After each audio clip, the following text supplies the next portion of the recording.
आज के case study से इस लेक्चर में बात करेंगे दहेज उत्पीड़न के केस को अगर फटाफट खत्म करवाना है या फिर इस केस में बरी होना है तो हमें दोनों ही थ्योरी पर काम करना होगा और कुछ काम फटाफट निपटा लेने चाहिए और क्या क्या करना चाहिए ताकि पत्नी के द्वारा लगाए गए दहेज उत्पीड़न के केस को हम फटाफट डिसमिस करवा लें या इस केस में बरी हो जाए। देखो, दो थ्योरी पे हमें अलग अलग चलना पड़ेगा क्योंकि सब कुछ हमारे हाथ में नहीं होता।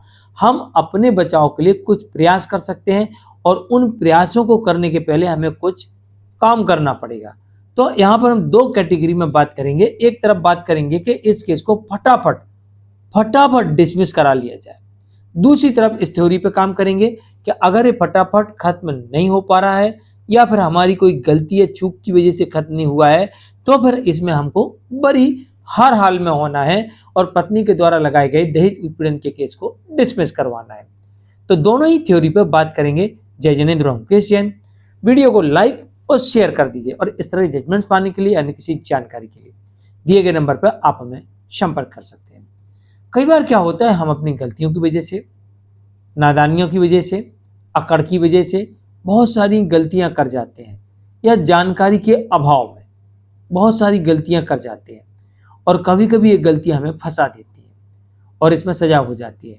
तो आपको ऐसी गलतियां करके फंसना नहीं है और बेगुनाह होते हुए जेल नहीं जाना है और आपको इस केस में बरी होना है। इसलिए अभी आपको क्या क्या काम कर लेने हैं ध्यान से समझ लीजिए। नंबर 1, जैसे ही पुलिस के पास में कंप्लेंट जाती है और आपको बुलाया जाता है तो इन्वेस्टिगेशन आपको ज्वाइन करनी है, अपना पक्ष रखना है, डरने की कोई आवश्यकता नहीं है। एफआईआर होने के 2 महीने बाद ही आपको पुलिस गिरफ्तार कर सकती है सुप्रीम कोर्ट के जजमेंट के अकॉर्डिंग। उसके पहले आपको पुलिस गिरफ्तार नहीं करेगी, लेकिन हाँ, कोई गंभीर मामला हो या फिर पुलिस के बुलाने पर आप थाने ना जाएं तो आपको पुलिस गिरफ्तार कर सकती है। दूसरी कंडीशन, जैसे पुलिस के पास मामला होता है, आपको ऐसा लगता है कि पूरी तरह से मामला झूठा है और इसमें पुलिस हमारी नहीं सुन रही है, तो आप उच्च अधिकारियों को पत्र लिख सकते हैं और री इन्वेस्टिगेशन की डिमांड कर सकते हैं। तीसरी कंडीशन, ऐसे केस में मामले को कोर्ट जाने दीजिए और कोर्ट जाने के बाद आप उसमें डिस्चार्ज पिटीशन लगाइए और डिस्चार्ज पिटीशन में सारे तथ्यों और सबूतों को रखें और पत्नी के द्वारा लगाए गए आरोपों के सबूत मांग लीजिए और पत्नी यहाँ फंस जाएगी अगर उसने मामला झूठा किया है। झूठा है तो कोई सबूत होगा नहीं और जब कोई सबूत होगा नहीं तो पत्नी यहाँ पर बुरी तरीके से फंस जाएगी और जब पत्नी फंस जाएगी तो पति यहाँ पर पूरी तरीके से बच जाएगा और ऐसी परिस्थिति में डिस्चार्ज पिटीशन पर ही कोर्ट पत्नी के केस को डिसमिस कर सकती है। मान लीजिए डिस्चार्ज पिटीशन लगाना आप चूक गए हैं तो आप चार्ज अगेंस्ट रिवीजन में चले जाइए और फिर भी आपको सेशन कोर्ट से भी कोई बेनिफिट नहीं मिलता है तो आप हाई कोर्ट चले जाइए। लेकिन आपने इतना लंबा सफ़र तय कर लिया, पुलिस की इन्वेस्टिगेशन ज्वाइन कर ली, डिस्चार्ज में चले गए, आप चार्ज फ्रेम में आपने देख लिया, आपको सेशन में देख लिया आपने, आपको कोई रिलीफ नहीं मिला, तो किन कारणों से नहीं मिला ये स्थिति आपके सामने बिल्कुल स्पष्ट हो जाएगी कि कोर्ट मुझे रिलीफ क्यों नहीं दे रही, पुलिस ने मुझे रिलीफ क्यों नहीं दिया।